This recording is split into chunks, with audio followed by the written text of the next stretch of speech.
Hi everyone, Dr. Jonathan here, Dr. Cary here. and we are going to do something kind of fun today. We're going to call it Coffee Talk. You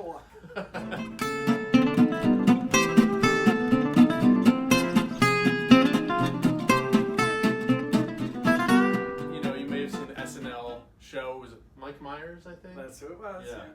I can't remember who else was with him, but either way, we're going to do something fun. And today we are going to be doing an interview. We'll take turns. We'll do two videos. One where I interview my dad, and one where he interviews me. You. All right? Yeah. So we haven't seen these questions. We're curious to see how many we've replicated or similar, but fire away. Cheers. Here goes. Question number 1. How did growing up with 3 sisters affect your upbringing? Good question. First And off, just so that everybody knows, 2 older sisters, 1 younger sister. yes, all overachievers. I would say there's nothing like having sisters to help you gain insight into how women think, I guess. So I suppose it's been a really positive thing for me. I hope so. And that, I guess I've never had much trouble just understanding, I guess, more of the female perspective, I guess, because I've heard it my whole life. So, and it's more like having 4 moms, not 3 sisters and a mom. So, anyway, they kept me in line. That's a good answer. Okay. Number 2. What part of being of Greek ancestry means the most to you? I think I just really like having context for my life. I think I enjoy knowing my history. I was actually a history major in college, and I focused on Greek civilizations.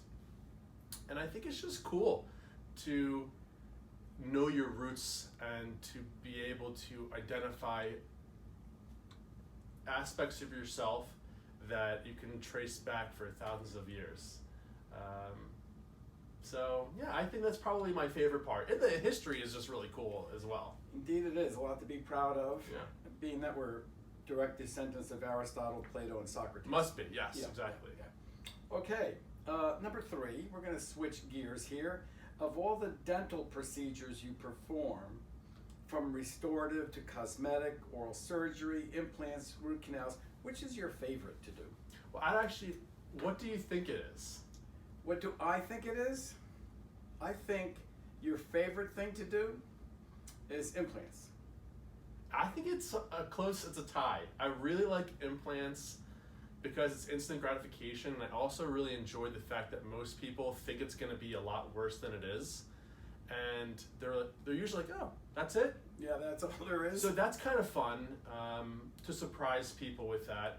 I also love doing cosmetic work because it's not as much instant gratification because it does take a couple visits, but to transform the smile, it's awesome. There's no better feeling for me when everything goes perfectly and the patient just loves it, and I see into the future for them, how they're smiling differently, how they're enjoying meals differently, all that. So I think those 2 are tied. Okay, so when did the notion of your becoming a dentist occur? Do you remember I wrote a book back in 3rd grade? And I had to dedicate it to someone. I dedicated it to you, and I had to say, that. I aspired to be a dentist. It's probably around 3rd grade. I think just like many kids, they want to do what their dad does, but as I got older, I started to connect some of the dots in my personality and said, oh, well, I really like art, being artistic. I always painted and was drawing and doing sculpture growing up. I just had an eye for that, which I know that comes from you. And then also just being able to have fun with people, and I need to have interaction with people on a day-to-day basis. And that I was always watching you and being able to laugh with your patients all those years. So Indeed. probably like starting in 3rd grade, I would say. Who was the teacher? Miss Zinni, I believe. Oh, I Yeah, remember her yeah. too. Mhm. Yeah. Hi, Miss Zinni, if I'm you're Miss watching. Zinni. Okay, similarly, do you recall your first memory and what was it? My first memory of life. Yes. Is that what you're saying? Yeah. Okay. I remember being in our backyard and picking up a stick and it had ants all over it, and the ants started crawling all over me. I don't. That sticks with you. Yeah. I don't know. It's in a backyard party. I think. Yeah. Okay. Going back to academics, what factors did really pushing hard academically motivate you and become a reality? You follow my question? What pushed me to? Yeah. What was the point at which you realized I got to work hard? It wasn't in high school. It wasn't. It was in college. Yeah.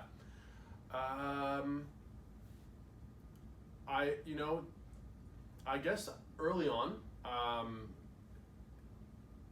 in high school, I did not work as hard as I could have, and I didn't realize at the time. I thought it was, I was very much balanced of, well, maybe a little overbalanced work play, but play work, yeah. But I think when I got to college and I struggled with my first science class, that really lit a fire underneath me. And then I felt like I'm not giving up on this dream, because at this point in college, if you want to become a dentist, you have to do this early on. You have to get started, and you have to jump out of the gates. So it's not like you can sort of gradually build up to it. So I would say probably like just not doing well in my first class really lit the fire for me to push myself. And then the best thing for me is once I started I became I did well academically. I really started to sink its teeth into me, where I really enjoyed doing well academically. So that really just fired me up, and I really wanted to do as best as I could, just as a personal gratification, Right. I remember when you were taking biology the first semester, college, and you told me, I'm going to give it my best shot, Dad.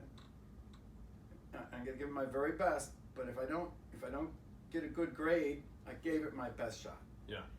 And then that led to the next course, and to the next course, and to the next course, and one then hurdle at a time. Right. That's what you always told me. One hurdle at a time. Yeah. Because that's not an easy path to get through. And like I said, I was a history major. Right. I'm not necessarily sociology minor. Right. I'm not necessarily always at that point in time geared scientifically. Yeah. Now I am. Yes. But at that point in time, it wasn't just coming to me easily. So what were the most fun things at Villanova? So I don't know if many of you know this. I actually sang a cappella. Shout out Villanova Spires. That was the most fun for me. The most fun activity I did. I was also in a fraternity, and I did a lot of other stuff. But yeah, I really enjoyed singing, directing, and with the singing, we traveled nationally and internationally. Right. So I got to go to Brazil, which was really cool. I went to Spain to sing. So yeah, that was a lot of fun. And they're also my best friends to this day. What are your top 3 father-son experiences? Ooh, we have good ones. Yes, we do. Gotta narrow it down to 3. Right. Okay, so I would say one of them is sailing in Key West together. Of course. Through the Scouts. I'm an Eagle Scout. One of them is probably going to Mount Athos with you, a monastery island in Greece where we performed dentistry for the monks there. That was really amazing. And I guess I'm gonna go Villanova basketball. Okay. Just to be able to share that with you. And I don't even want to say a specific memory, like probably the Georgetown game, Yes. right? We all know about that one. But I would say just in general, being able to share college basketball, Big East basketball, you kind of really and that you inherited from me, because Right. I was a Big East basketball fan from the time of the 60s, before the Big East actually formed. Right. And it's odd and ironic that growing up in Rhode Island, I was a Providence College fan, and one of the fiercest rivalries was Villanova Yeah. PC.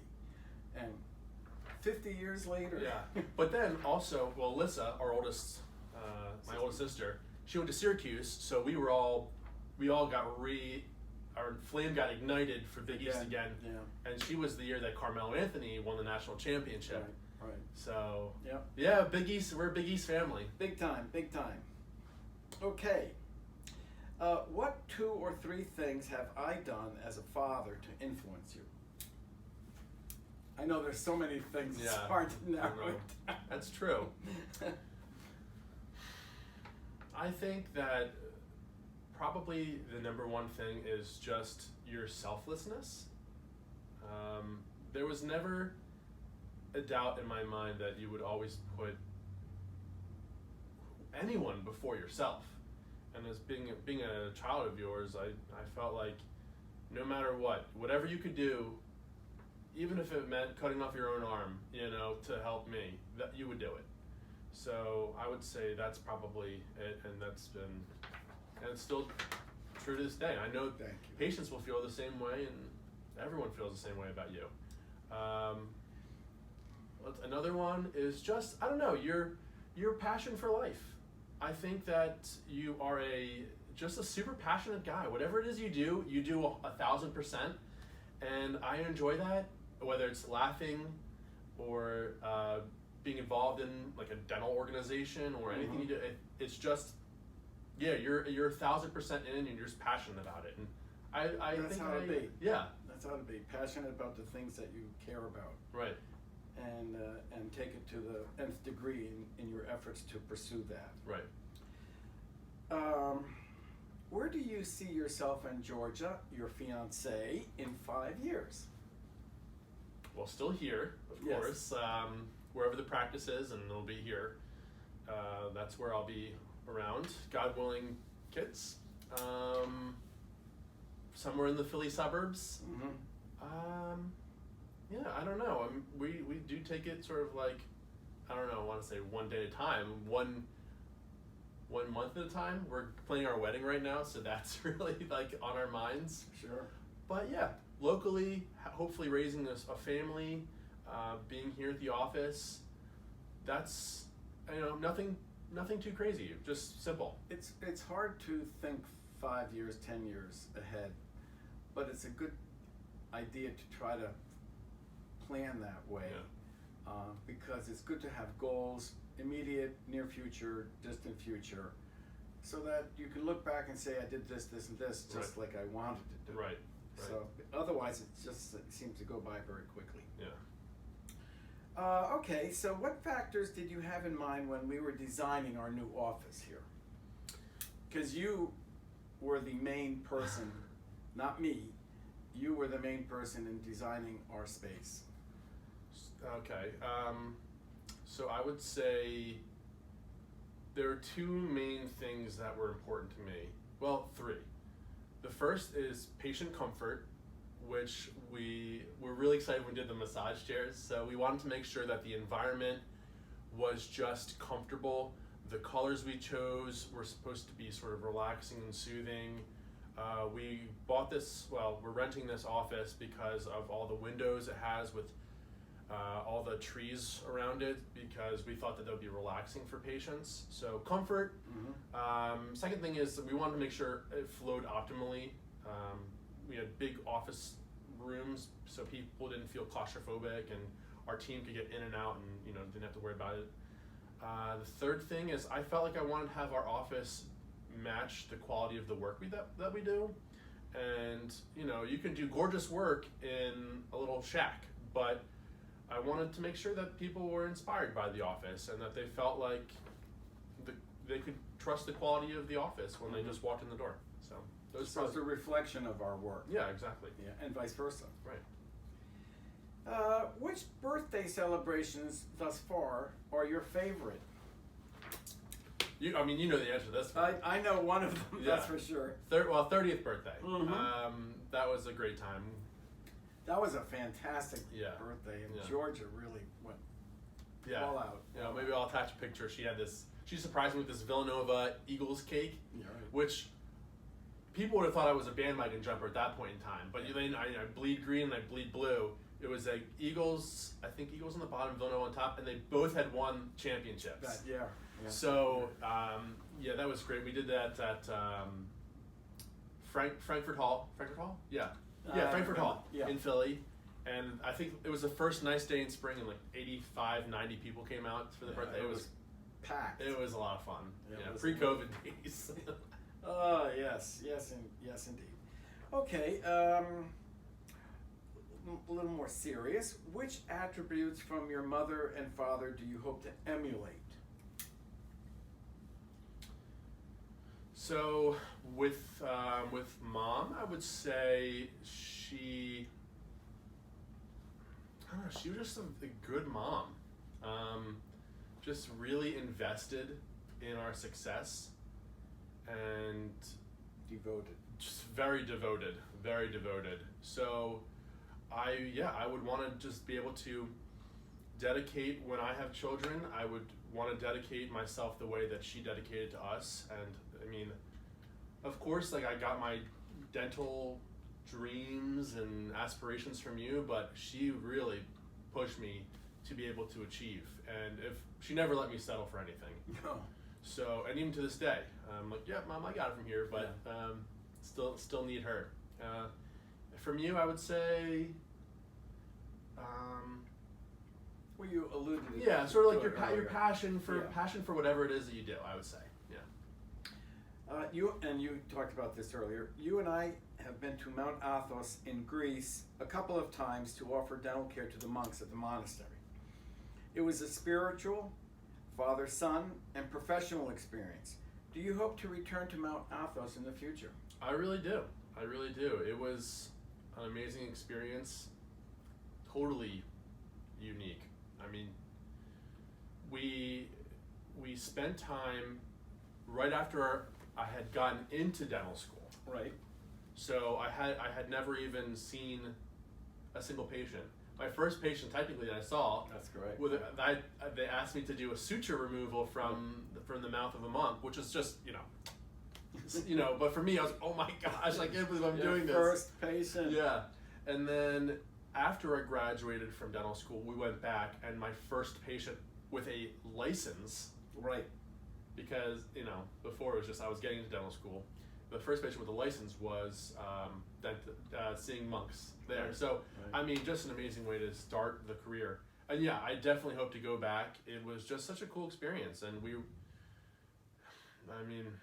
just what else can I say? I mean, it just was incredible. It was indeed. Yeah, learning the life of a monk is something that has a profound effect on you. Sure. They dedicate themselves to praying for the world. Yeah. And for its well-being. On a lighter note, which professional Philadelphia sports team will win the next championship here?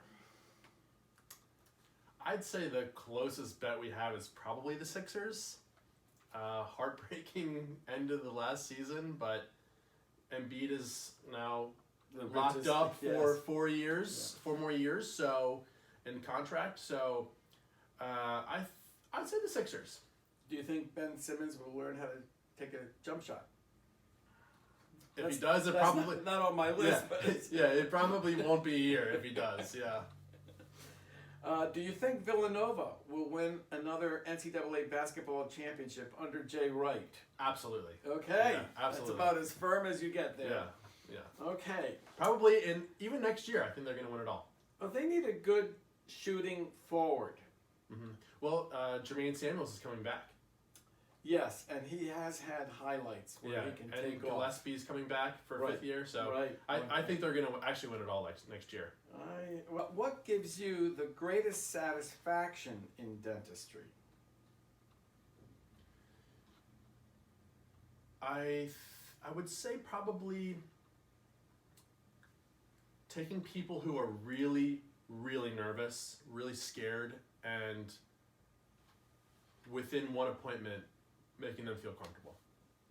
That's one of my reasons I was drawn to dentistry, is because I know there's so much fear around it that I had to feel like, I don't know, I just feel like part of my personality, I can I'm pretty calm, and I think that just helps people feel comfortable. Absolutely. So yeah, that's one of the challenges that as dentists we learn to help ameliorate the anxiety and fear that patients come in with. Their heart rate is elevated when they walk through white the door. coat syndrome, they call it. Right, white coat syndrome.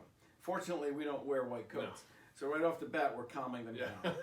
And then in a gentle way to anesthetize. One of the, I think, the greatest satisfaction for me is when someone comes in with a bad toothache, and I get them numb, and I can see on their face the pain leaving their expression. Because you know right away when someone's in pain, you just see it in their eyes and their facial expressions. And as soon as they become numb, they start to smile, they start to talk, and you know you've succeeded. Okay, I have 3 questions left. We're on number 19. Okay. All right. God willing, when you become a father, what things would be most important for you to instill in your children? Well, Big East basketball. I would say give life your all. Don't have regrets. And if you make a decision, follow through with it. And enjoy life and be present for the people around you. I think if you're with whoever, the most important person is the person in front of you now. I'd say I really love that expression. So be present for the people around you and give it your all. I always, when I have a patient waiting to get numb, and somehow the conversation gets a little bit serious, I'll say, so how many times do you live? Oh yeah, once. Right. So make that go around count, because there isn't a second. Okay, number 20. Your motivation to become the best you can be is inspirational and makes me very proud. Thank you. What drives you? Oh boy, that's a good question. Yes, yes.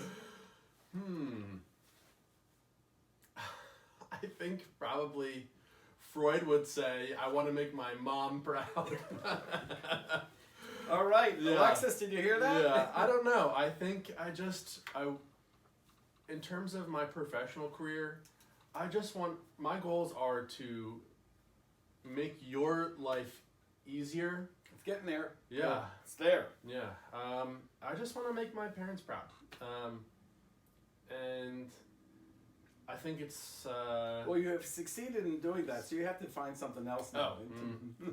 I don't know. I'm not really motivated by things, stuff. I don't care about that, and I got that from you. I'd say just knowing that I'm doing my best. That works. And I love getting better. I love every day being able to see the results of my surgeries are looking more beautiful than the last. My cosmetic work is getting more pristine. Being able to improve and being able to dedicate myself to my craft. That's probably what drives me. So the ancient Greeks had a word for that. Yes. Pedia, which is the pursuit of excellence. Okay. All right, 21. Number 21. Do you see yourself in the future becoming involved, like I am, in the American Dental Association? Well, I know I will be a lifetime member. I don't know that I'll be as dedicated as you because you've really done a lot. But you never know. I think it's important to be involved in the dental organizations because they protect the profession and they protect our patients. So I would say yes, I'll be involved to the extent, hard to say, depends on my other life commitments, but I know that it's very important and I want to stay involved. So, I'm happy to hear that. Thank you, yes. I'm happy to hear that. So that concludes 21 questions. Can you believe that went by quickly? I don't even know how long that was, but... it seemed like 3 minutes. Yeah. Well, that was Coffee Talk, Volume 1. Cheers, Dad. Cheers. We have our limb brackets from the dentistry mugs. Matching the logo. This was round 1, and that's round 2. There you go. Yeah. Thanks for joining us, and we will see you back for another lightning round of 21 questions where I ask my dad some questions. Boy, here it comes.